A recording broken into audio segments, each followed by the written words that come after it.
رسول کائنات صلی اللہ علیہ وسلم اور اگر ہم انبیاء اکرام کی زندگیاں پڑھ کے دیکھیں بڑے بڑے مصائب آئے, بڑی بڑی پریشانیاں آئی ہیں, بڑے بڑے ابتلاؤں سے گزارا گیا ہے, مگر انہوں نے ثابت قدمی کا حق ادا کیا. سرکار آدم پاک کو, سیدہ حوا پاک کو جنت سے دنیا میں اتارا جانا کچھ چھوٹی ابتلا تھی, مگر انہوں نے ثابت قدمی کا مظاہرہ کیا ہے. ابراہیم پاک کے لیے کتنی بڑی آزمائش تھی, کتنی بڑی آزمائش تھی کہ نارے نمرود میں ڈالا جانے والا ہے, مگر وہ اس حال میں بھی اگر جبریل بھی آ کے کہیں کوئی حاجت ہے تو وہ کیا کہتے ہیں, تجھ سے نہیں ہے, مجھے حاجت میرے خدا سے. اگر وہ راضی ہے تو میں کون ہوں تو اپنی حاجتیں غیروں کے سامنے بیان کرنے والا. اور پھر دیکھنا کتنی بڑی آزمائش تھی, بیٹے کو لے جا کے بیاب ہو گیا, وادی مکہ میں چھوڑا, ایک بار بھی نہیں پوچھا 80 سال کے بعد ملا ہے اس لیے دیا تھا, انہوں نے جا کے چھوڑ دیا.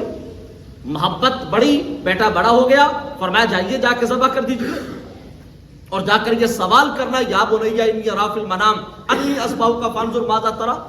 تو پھر دیکھنا جب ادھر صدق ہے تو آگے سے صبر کتنا حسین ہے, کہ یا ابت افعل ما تؤمر ستجدنی ان شاء اللہ من الصابرین.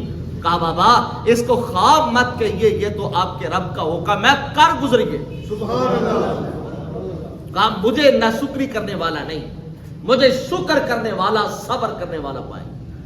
سرکار سیدنا ایوب علیہ السلام کے درد کو کبھی پڑھ کے دیکھنا, اللہ کہتا ہے کہ اے محبوب قرآن میں ذکر کیجئے میرے ایوب کا, وہ صابر ہے, اس کو صابر رب کہتا ہے. اور مفسرین نے کہا کہ اس قدر تکلیف تھی کہ جسم پاک سے جو تکلیف کے آثار تھے وہ, اب زبان پہ جملہ نہیں آ رہا کیا کہوں, بعض مفسرین نے اس کو کہا کہ وہ جس طرح کیڑے ہوتے ہیں. اگرچہ اصحاب جرح نے کہا کہ یہ جو روایات ہیں یہ اسرائیلیات میں سے ہیں, لیکن یہاں سمجھانے کے لیے بات کروں کہ جسم کے اندر اتنی بیماری ہے کہ جسم کے اندر وہ ریشے چل رہے ہیں. عالیہ محترمہ نے کہا دعا کر دیں اللہ اس آزمائش سے گزار دے, آپ کو افاقہ دے دے, سے دے دے, تندرستی دے دے.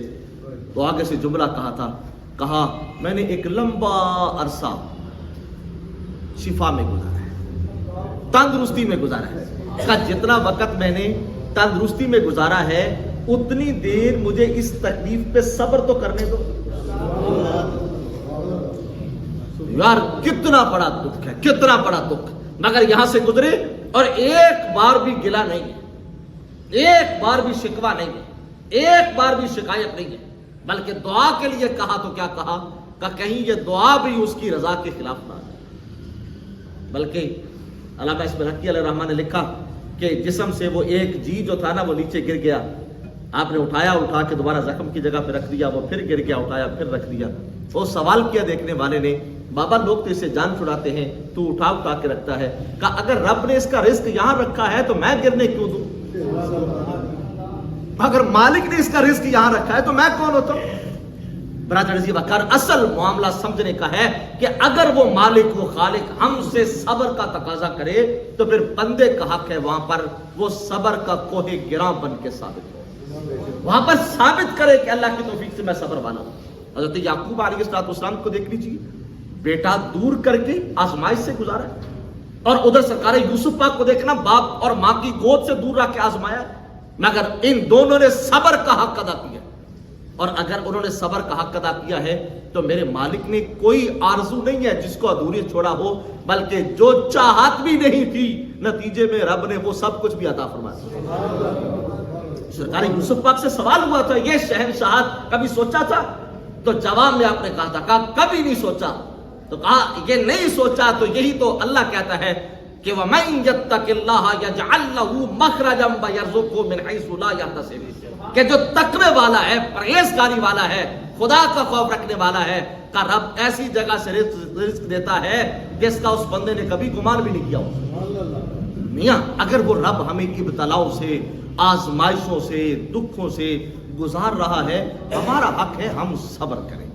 اگر ہم صبر کے عادی ہو جائیں گے, وہ خالق و مالک وہ تو ہمارے ساتھ وعدہ کرتا ہے, تو تنہا نہیں ہے, ان اللہ مع الصابرین, اللہ تعالیٰ صبر کرنے والوں کے ساتھ. اور رسول کریم علیہ السلام کی مبارک زندگی پڑھ کے دیکھ لیجئے کتنے بڑے بڑے صبر ہیں.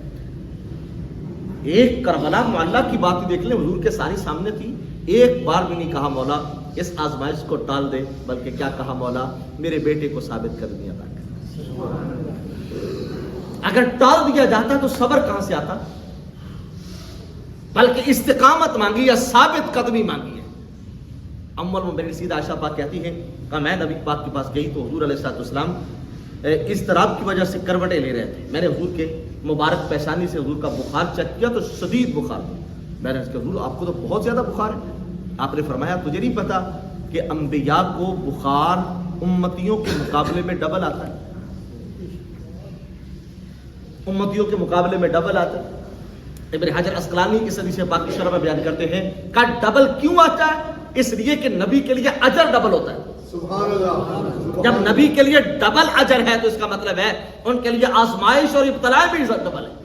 اور یہ بھی بخاری و مسلم کی حدیث پاک کا پوچھا کہ یا نبی اللہ سب سے زیادہ آزمائش کن پہ ہوتی ہے, آپ نے فرمایا اللہ کے نبیوں پہ ہوتی ہے. اور پھر میرے آقا نے فرمایا کہ ایک نبی میرے سامنے ہیں کہ جن کا اتنا لہو تھا کہ وہ یوں کر کے اپنا لہو صاف کرتے ہوئے جا رہے تھے, قوم نے جو پتھر مارے تھے.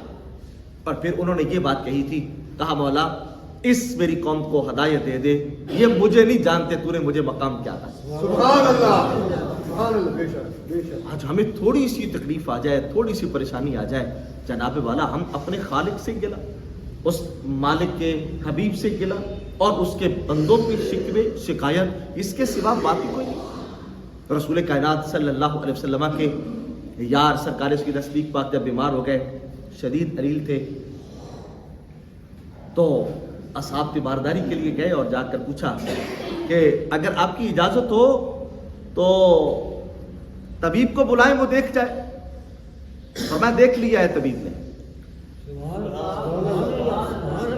کہا جی طبیب کو بلائیں وہ چیک اپ کر جائے اور تشخیص کرے. کہا دیکھ لیا ہے طبیب نے. آپ نے پوچھا, وہ چونکہ اصحاب پاک نے سمجھا کہ شاید گزاری طبیب چیک کر گیا. کہا اس نے کیا تشخیص کی ہے؟ کہا اس نے کہا انی فعال لما یرید. وہ جس نے مجھے چیک کیا نا اس نے کہا ہے کہ میں وہی کرتا ہوں جو میرا ارادہ ہوتا ہے, کہا بس اسی کے ارادے کا انتظار. سبحان اللہ. سرکار ابو درداء رضی اللہ تعالیٰ عنہ بیمار تھے, اصحاب پاک تیمارداری کے لیے گیا اور جا کر پوچھا سناؤ کیا حال ہے؟ اللہ کا شکر ہے. کہا درد کہاں محسوس کرتے ہو؟ درد کس چیز کا محسوس کرتے ہو؟ کہا گناہوں کا. درد کس چیز کا محسوس کرتے ہو؟ کہا گناہوں کا. کہا طلب ہے, کوئی خواہش ہے, چاہت ہے, لا دیں ہم آپ کو. کہا جنت کی چاہت ہے. سبحان اللہ. جنت کی خواہش ہے. کہا سناؤ پھر اگر تکلیف محسوس کرتے ہیں تو ڈاکٹر کو طبیب کو بلا کے لے کے آئیں. فرمایا یہاں طبیب نے تو لٹایا, طبیب نے ہی تو لٹایا. یعنی یہ ہے بندہ مومن کہ جب کبھی ابتلا آ جائے, آزمائش آ جائے, کبھی اس کو دکھ آ جائے, تکلیف آ جائے, تو اس کا حق ہے یہ صبر کرے. اور صبر کرنے والے کا حق میرا رب کبھی ضائع نہیں کرتا, بلکہ فرمایا انما یوفی الصابرون اجرهم بغیر حساب. حضرت زید بن ارقم رضی اللہ تعالی عنہ نبی پاک صلی اللہ علیہ وسلم کے یہ پیارے صحابی تھے, بیمار ہو گئے, نبی پاک چلے گئے تیمارداری کے لیے. حضور علیہ السلام آپ کی عادت نہیں بات, آپ صاحب کی تیمارداری کے لیے جاتے تھے, لیکن آج تو شاید ہم یہ سنت مفقود کر گئے کسی کی تیمارداری کے لیے جانا. آج ہمارے وہاں تو رواج ہی نہیں. اپنی زندگی کی عادت بنائیے, تیمارداری کے لیے جائیے. اور پھر حضور تشریف لے گئے تیمارداری کے لیے. تیمارداری کرنے کے بعد حضور صلی اللہ علیہ وسلم نے پوچھا سناؤ کیا حال ہے؟ حضور اللہ کا شکر ہے, دعا فرما دے, اللہ شفا دے دے. شفا کی دعا کرتے. آپ نے فرمایا اللہ تجھے شفا دے دے گا تو بے فکر ہو جا, تو میرے جان تو پہلے جانا بھی کوئی. اب تجھے موت میرے بعد آئے گی, لیکن ہوگا کیا, میرے چلے جانے کے بعد تو نابینا ہو جائے گا. نبی پاک صلی اللہ علیہ وسلم اپنی حیات طیبہ کا علم بھی رکھ رہے ہیں, حضرت زید بن ارقم کے وصال کا علم بھی رکھ رہے ہیں, اور ساتھ میں ان کی کیفیت بھی بتا رہے ہیں. کہا میرے جانے کے بعد جائے گا, لیکن ہوگا کیا, میرے چلے جانے کے بعد آنکھوں سے نابینا ہو جائے گا. زید بن ارقم کہتے ہیں اللہ کے نبی میں راضی ہوں, اس بات پہ میں راضی ہوں. اگر ایسا ہو جائے تو کیا کرے گا؟ حضور میں صبر کروں گا. آپ نے فرمایا اگر تو اس بات سے پکا ہے تو میں تجھے اس بات کی بشارت دیتا ہوں اللہ بغیر حساب کے تجھے جنت عطا فرما دے. سبحان اللہ. یعنی اگر دکھ آ جائے، تکلیف آ جائے تو پھر صبر کرنا. اور زید بن ارقم رضی اللہ تعالیٰ عنہ جب بیمار ہو گئے تھے اور پھر آنکھوں کی بینائی چلی گئی تھی، ان کے ظاہری مثال کے بعد صحابہ پاک آ گئے، آ کر اظہار تعصب کیا کہ آپ کی بینائی چلی گئی. کہا تم اظہار افسوس کرتے ہو اور میں نظارہ کر رہا ہوں جس کا نبی نے میرے ساتھ وعدہ کیا. سبحان اللہ. میرے سامنے وہ جنت ہے. اب یہ ہے اعتقاد کامل کہ میرا خدا وہ جس بات کا مجھ سے وعدہ کرتا ہے ہو نہیں سکتا کبھی اس کا رد ہو جائے، کبھی اس کا خلاف ہو جائے. بے شک بے شک بے شک. رسول کریم صلی اللہ علیہ وسلم کے محبوب ترین صحابی تھے عروہ بن زبیر رضی اللہ تعالیٰ عنہ.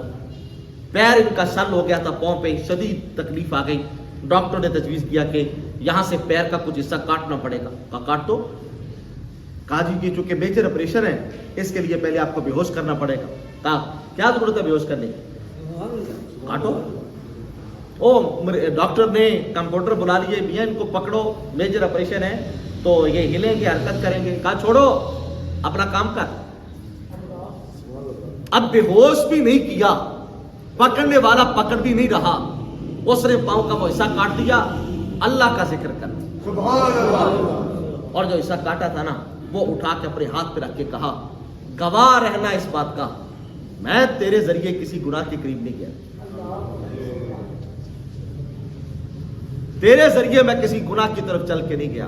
کہا تیرے ذریعے میں جب بھی گیا ہوں یا خدا کی بارگاہ میں گیا تھا یا مدینے والے مصطفیٰ کی بارگاہ. برا جنسیمہ کر. یہ صبر ہے. جب ہم بڑے لوگوں کا بڑے بڑے امتحانوں اور ابتلاؤں سے گزرنا دیکھتے ہیں نا تو پھر ہمیں صبر کا یقین آتا ہے. زندگی میں چھوٹی چھوٹی مسائل آتے ہیں، پریشانی آتی ہیں، ہم ان سے نکلنے کے لیے بڑے بڑے گناہ کرتے ہیں. چھوٹی چھوٹی مصیبتوں سے نکلنے کے لیے بڑے بڑے گناہ. مثال کے طور پہ چلان ہو گیا تو رشوت دے دی.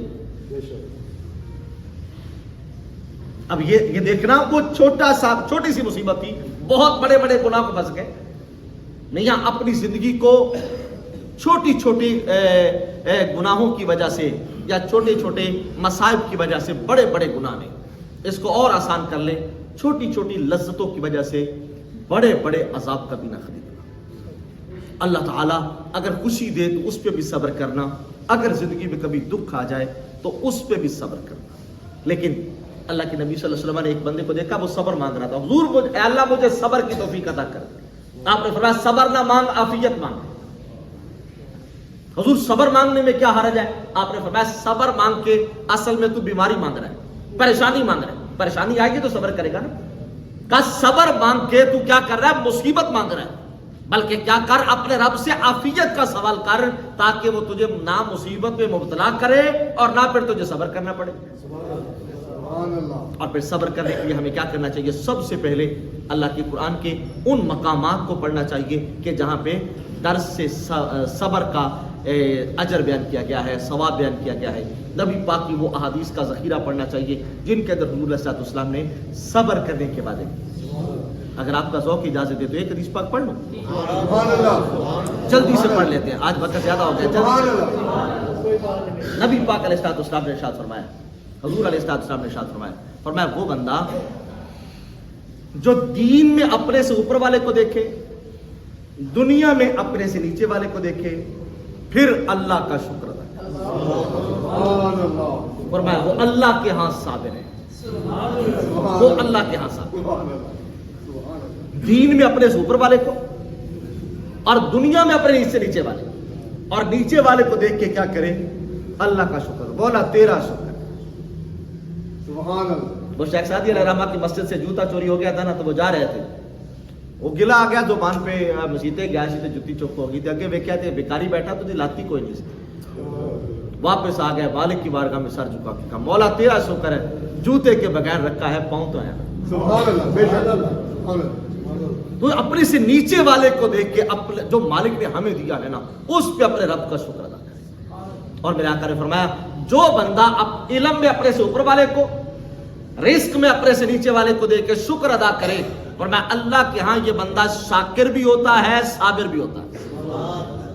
میرے آقا نے فرمایا جو بندہ علم میں اپنے سے نیچے والے کو، رزق میں اپنے سے اوپر والے کو دیکھ کے افسوس کرے، فرمایا وہ اللہ کے ہاں